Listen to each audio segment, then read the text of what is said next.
Bună ziua! Astăzi mă face o ciorbă cu perișoare din ciuperci, o ciorbă delicioasă de post vegană, mai dietetică, care nu conține gluten. Am făcut această rețetă deoarece unele persoane au întâmpinat probleme la cealaltă rețetă pe care o am pe canal de ciorbă cu perișoare de nuci și atunci m-am gândit să fac această rețetă cu ciuperci, fără gluten, ca să ajut persoanele cu intoleranță și alergie la gluten și totodată să explic mai bine cum să faceți aceste perișoare ca ele să nu se sfărâme. Ingredientele pentru această rețetă le veți găsi ca de obicei în descriere și le voi aminti și în acest video. Pentru început vom pune într-o oală cam de 5 litri am eu, 2-3 cartofi tăiați cuburi, o bucată de țelină de rădăcină 150-200 de grame tăiată mărunt, un morcov mediu, o ceapă medie, un ardei gras mediu, colorat, de obicei eu folosesc roșu sau portocaliu sau ambele culori, jumătate-jumătate, pentru că îmi place ca ciorba să fie mai colorată. Toate legumele le-am tăiat mărunt. Am adăugat apă cât să cuprindă aceste legume și apoi am amestecat puțin și am acoperit și am lăsat să fiarbă până legumele se înmoaie, aproximativ 10 minute. Într-o altă tigaie, tot pe foc mediu, vom pune o ceapă medie tăiată mărunt, 2-3 căței de usturoi zdrobiți dacă ne place usturoiul, 4 linguri de orez din acela cu bobul rotund pentru sarmale, spălat, și aproximativ 300 de grame de ciuperci. Putem să le punem gătite și vom adăuga 150 de mililitri aproximativ de apă, nu foarte mult. Dacă punem ciupercile așa cum sunt, proaspete, nu mai adăugăm apă deloc, pentru că orezul nu trebuie să fiarbă complet. Între timp au fiert și legumele. Când legumele sunt fierte și cartofii sunt fierți, adăugăm o lingură de voia de ardei dulce, dacă ne place, și bulion punem după gust.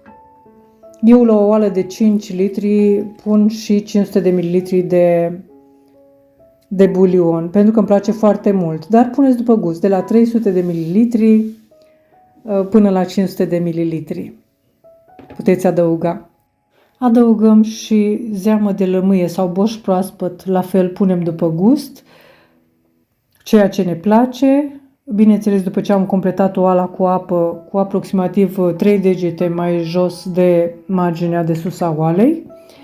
Am adăugat jumătate din mărarul și pătrunjelul proaspăt tocat, puțin leuștean uscat, pentru că aici unde locuiesc nu am leuștean proaspăt. Și am lăsat să fiarbă foarte bine încă 10-15 minute. Orezul cu ciupercile așa trebuie să arate, deci orezul nu trebuie să fie fiert complet. Trebuie să fie fiert pe jumătate sau să fie așa al dente, cum se spune. Vom pune această compoziție când nu mai are lichid deloc, vom transfera într-un bol și vom adăuga restul ingredientelor.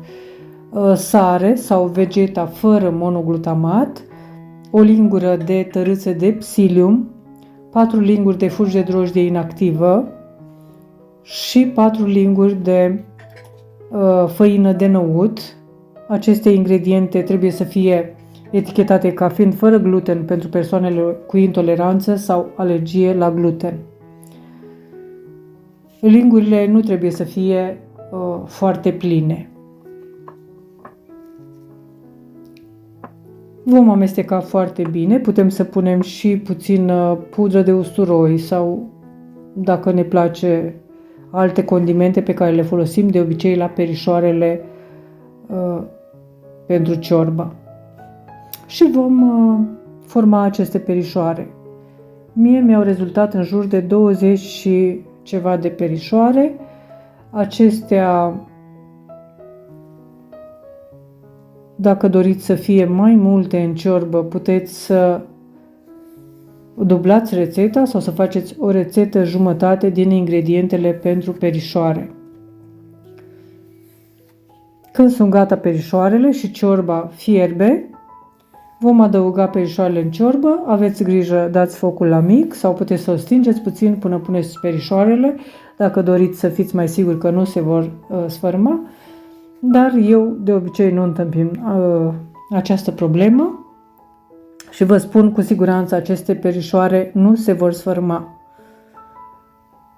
Dacă respectați tot ceea ce v-am spus și toate ingredientele exact așa cum sunt în rețetă, nu se vor sfărâma. Puteți să fierbeți ciorba cât vreți. Dar pentru ca ciorba să nu se îngroașe, acel lichid, mie nu-mi place ciorba să fie groasă, este bine să fierbeți doar 5-10 minute și apoi să lăsați ciorba cu capacul, deci să fie acoperită. Și după 15 minute puneți zarzavat proaspăt, mărar și pătrunjel proaspăt, tocat, puțin ulei. Eu am adăugat un ulei de măsline presat la rece, câteva linguri. Amestecăm bine și putem să servim această ciorbă. Este o ciorbă delicioasă și cu siguranță vă spun, aceste perișoare nu se vor sfărâma. Oricât ați fierbe această ciorbă, oricât ați reîncălzi-o, vă spun, nu se vor sfărâma. Așa arată perișoarele, sunt foarte delicioase, sunt destul de dure, deci nu se sfarmă atât de ușor și eu cred că chiar puteți să dați celor care iubesc carnea și nu știu dacă vor cunoaște că aceste perișoare nu sunt cu carne. Deci ca aspect zic că sunt ca cele cu carne. Așa arată. Sunt foarte frumoase și foarte delicioase. Eu vă doresc poftă bună, vă mulțumesc pentru vizionare și pentru că este prima rețetă pe anul acesta, vă doresc un an nou binecuvântat și multă sănătate. O zi frumoasă!